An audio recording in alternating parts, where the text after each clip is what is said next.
Hello everyone. So there's one more thing we need to add to our item info struct, and it's a reference to this base item class.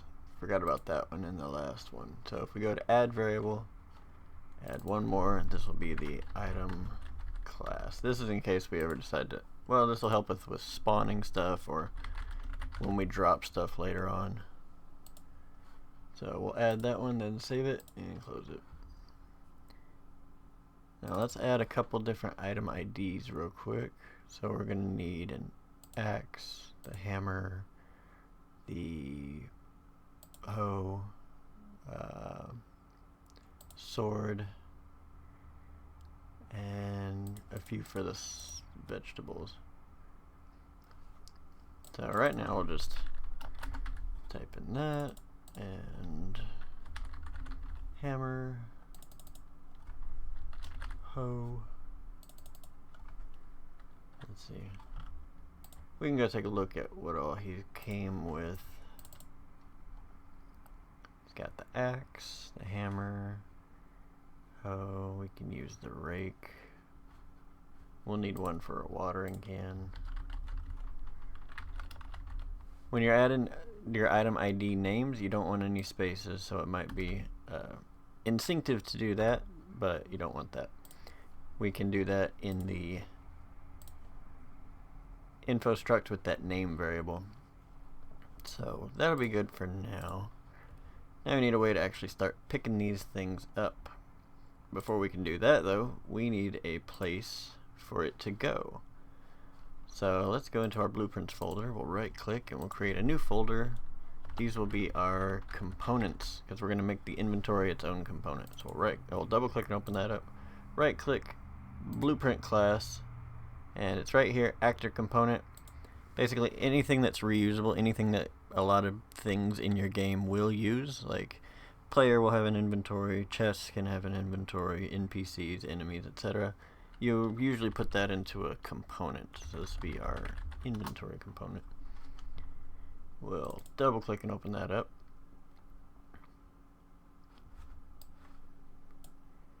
And then we will, over in the variables, add in a new variable called inventory.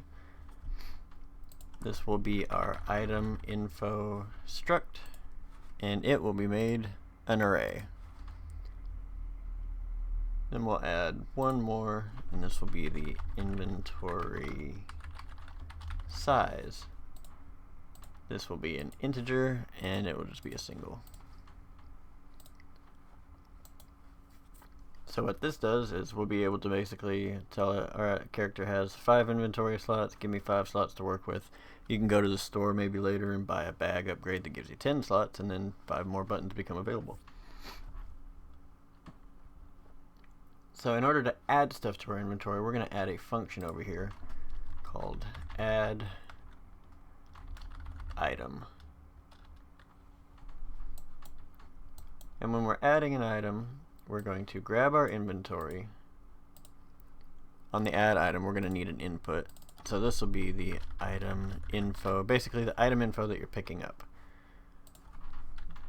So item info. My spacebar isn't working that well, it seems like. We'll also need one more that is item quantity, how many you're picking up.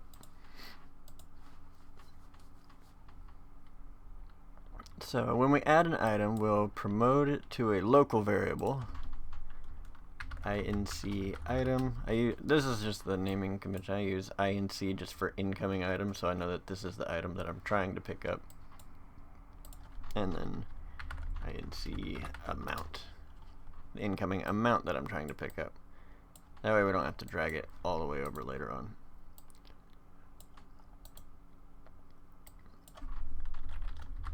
So from our inventory, we want to do a for each loop with break. We're basically going to look through the array and find a spot that has room for it. And if you find a spot, we want to go ahead and break so it stops this function. And if we don't, then we'll do something else if we don't find the spot. So I'm going to grab my incoming item info and I'm going to break it open. I'm going to grab my array element from my inventory loop and also break it open. Now I want to compare the item ID and the amount to see. Oh, come on. There we go. So we're going to take our item ID from our current inventory slot and see if it is equal enum to the item ID of the incoming item. If it is, we want to check the current stack in that array. So we're going to add that and see if the incoming amount and the current stack is less than or equal to the maximum allowed in that stack. Now we'll handle the case later on to where it's like you've got 5 slots available, 6 coming in, so you'd have 1 remainder. We'll handle that in a bit, or in a couple episodes from now. Right now we're just getting the basics of it established. So we'll do it like this. So if the item ID matches and the current stack plus the incoming amount is less than or equal to the max stack, if both of those are true, then we'll do an AND boolean and a branch at the end.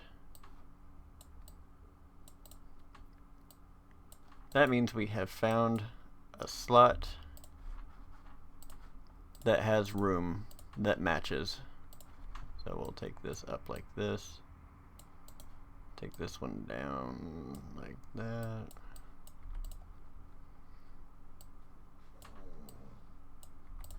Just kind of rearrange and tidy up as we go. So we are going to grab the item info, promote that to a local variable. This is the found item info, what we found in the slot, or what the data of the slot.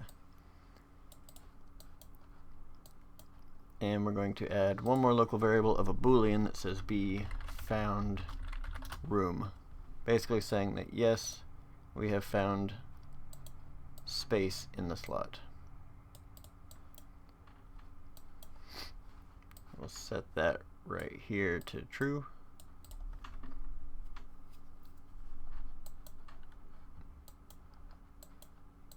And then we'll grab this array index and promote that to a local variable also. This is the found index. After all 3 of those, we will take this and connect it to the break. So if it doesn't find these and it fires the false line, then it just keeps looping through until it finds one, or until it finishes all the items in the array. So we can double click and add our little reroutes.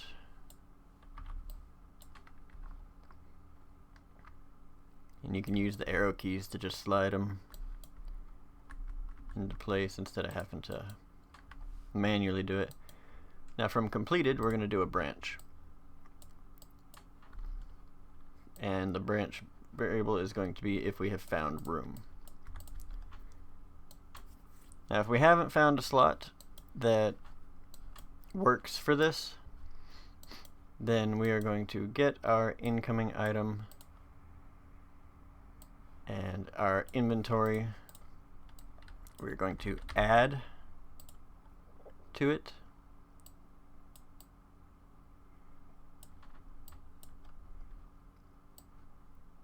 And we are going to make item info. We're not just going to plug this one in right here because the incoming item info is probably going to just be 1 because it's going to be pulling from a data table later on. So we want to go ahead and break it open and fill in the amount that we've picked up. So we'll break this here. Ba-bam, ba-bam.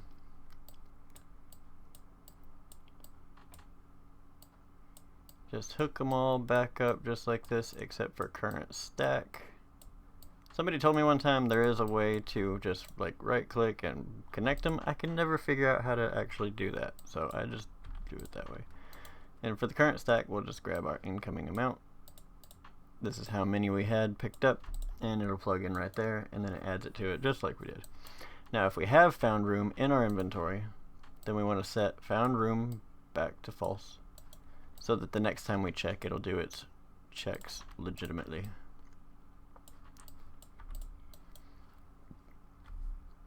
And if we have found room, then we will grab our array, and we're going to set array element. So this will be able to feed in that found index to tell it which index of the array we want to adjust. And then we can take this over here, pretty much all this, Control C, Control V to copy it and paste it.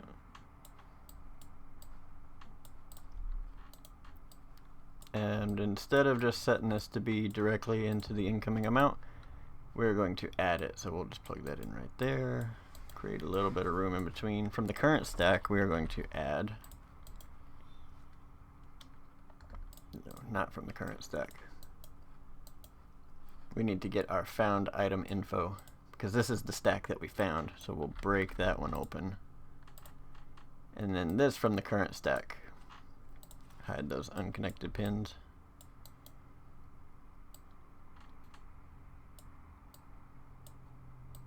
So it's a little messy, but what we can do is we can move this like this. Maybe make it a little bit more easier to kind of see what's going on. So we've connected almost everything else exactly the way it's coming in, except for we're taking the found item info from our loop and plugging in how many are coming in, and then setting that as the current stack. Because if we take the incoming item and then add the incoming amount, it'll just take 1 plus however much, rather than how many's already in the stack. So we'll compile that, and this pretty much settles adding an item, but we will need to also do a check to see if the inventory has space, so that it's not, you know, trying to add an item to a full array. So we'll add another function, so check has space, and it'll pretty much have the same kind of, this will be the item quantity, and we'll add another one that'll be our item info. Basically we're going to do a check, the same thing we did the other time, except for it's just going to end with a boolean. Get out of here. Item info. Handy thing is, if you want it to match up the other way, you can just grab this little dots right here at the end, and it's like a little handle, and you can rearrange things.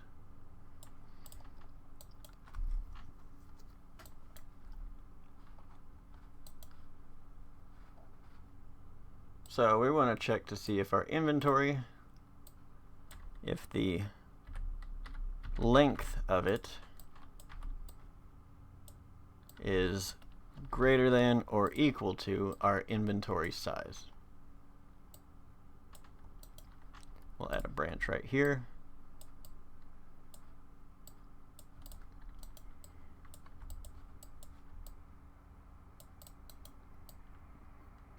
Some of these will need refining later on, but so basically we're checking to see if the length of this, because the length is different than the indexes. So the indexes will start at 0 and go up, but the length starts at 1 because it counts the numbers of the items in an array. So index 0 still counts as item 1. So we want to see if the length is greater than or equal to our inventory size. If it's not, then we can just add our return node right here. B has space, and that will be a boolean, and we'll say yes right there.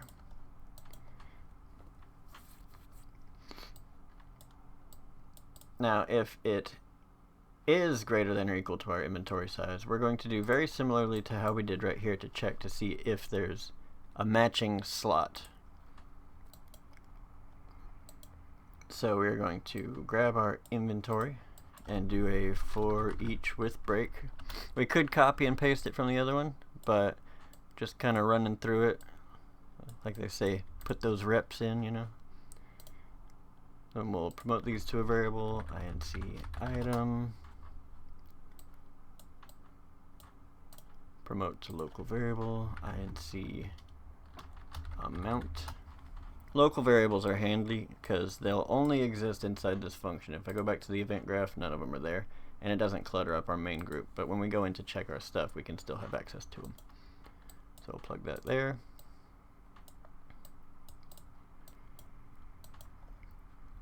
So we are going to do the same thing. We're going to break open our inventory element. Break open our, I'm going to move this back for a minute. Break open our incoming item. And then we want to see if these two match. So we'll click them open like this. See if the item ID equals this one, and if the current stack plus the incoming amount is less than or equal to the max stack allowed for that item. And we'll add a branch here.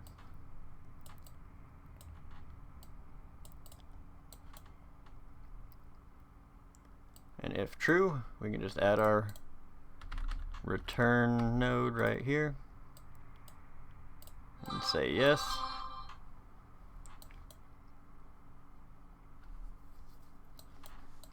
Actually, let's do it this way. We'll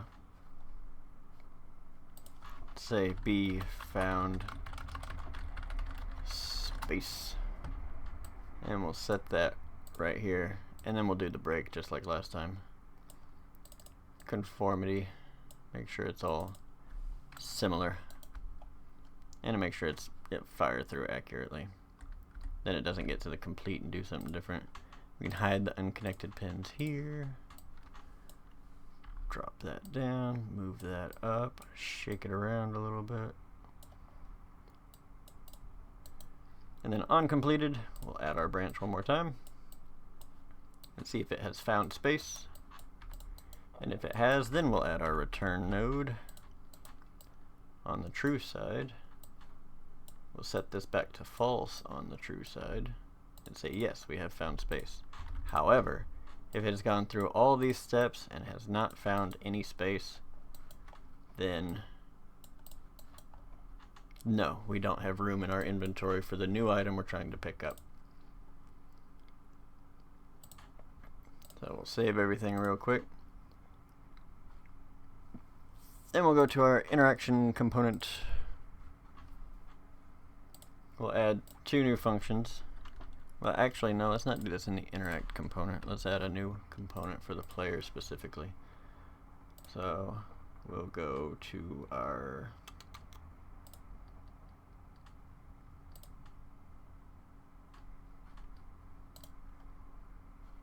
let's see, we'll put it under the player because it's going to be specific for the player. So blueprint interface BPI underscore player. Double click and open that up, and this will be we will check inventory space.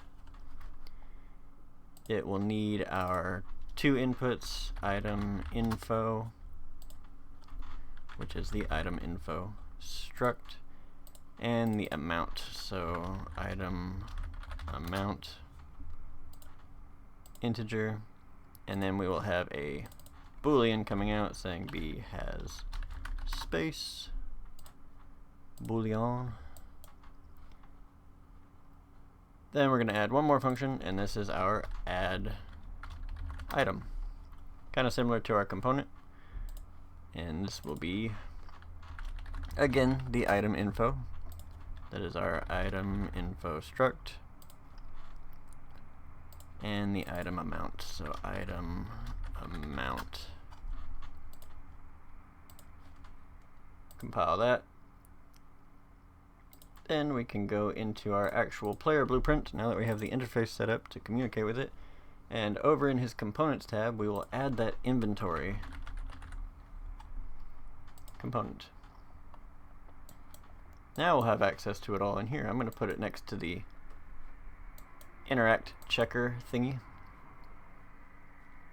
So we will, we also got to add our interface component. So let's add our player interface component right here. And then we can have access to those. So when we check inventory space, we're going to get our inventory component and do our check has space function. Feed in our item info and the amount, and then just like this, that will tell us what we can do.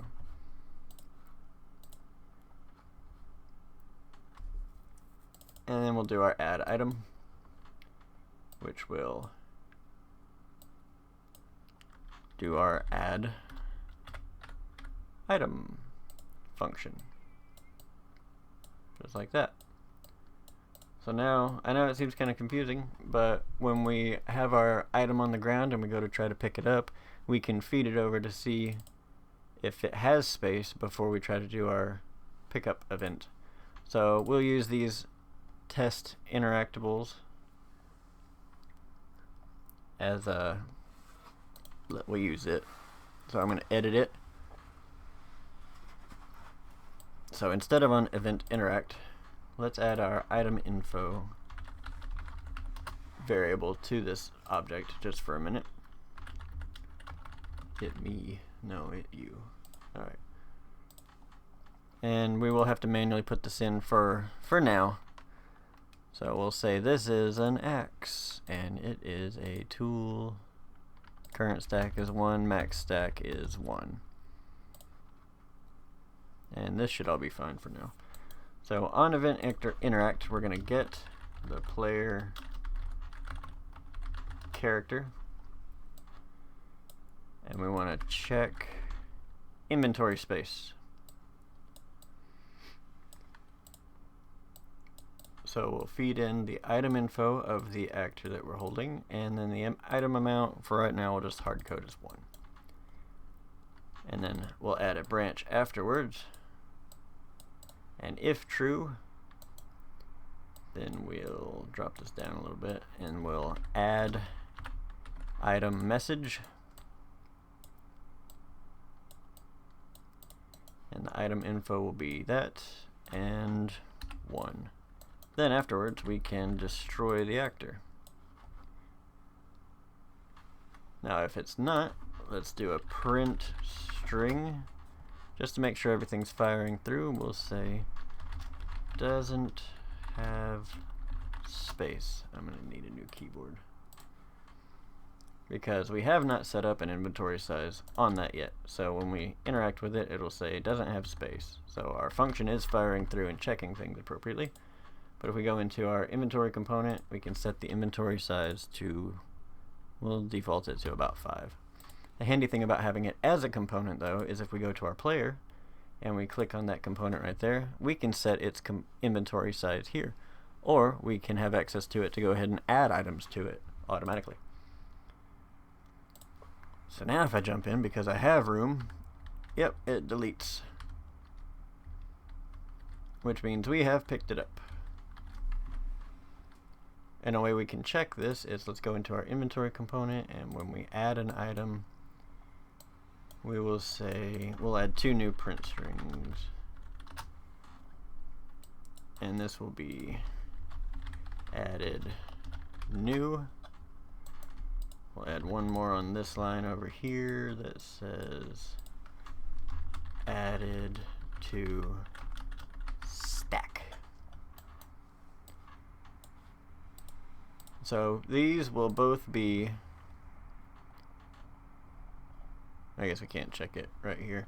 These will both be the same thing. They'll both be an axe. So they should say added new and added new, which means it's registering that it only has 1 available.